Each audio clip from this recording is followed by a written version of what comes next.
तर बातमी आहे आता मुंबईतील मुख्यमंत्री तीर्थदर्शन योजनेच्या कार्यक्रमामध्ये भाजपचे आमदार कालिदास कोळंबकर यांनी जाहीरपणे नाराजी व्यक्त केली.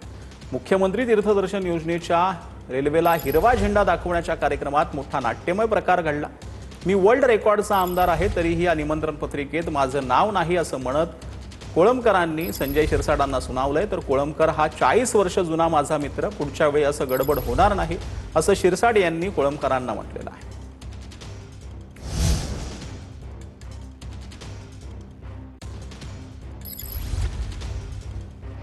आज नाही म्हणतं तो वर्ल्ड रेकॉर्डचा आमदार आहे. पण माझी शिरसाट साहेबांना विनंती करायची आहे, ह्या पत्रिकेत साधं नाव सुद्धा नाही माझं. एक काय चालू आहे मला समजत नाहीये. साहेबांनी ह्या बाबतीमध्ये डीप जावं.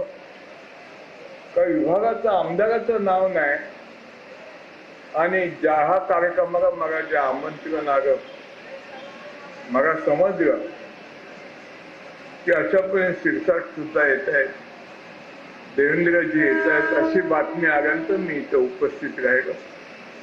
परंतु आजच्या कार्यक्रमाच्या निमित्ताने माझं शिरसाट जाणून बुजून हे कोणी प्लॅनिंग केलंय का, हे शिरसाट साहेबांनी त्याचा शोध आणि बोध घ्यावा.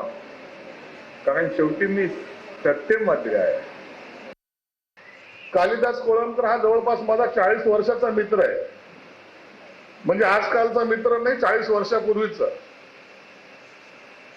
मनीषा कांडेताई आहेत, तुकाराम काका आहेत, हर्षदीप कांबळे आहेत, सर्वच मान्यवर आहेत.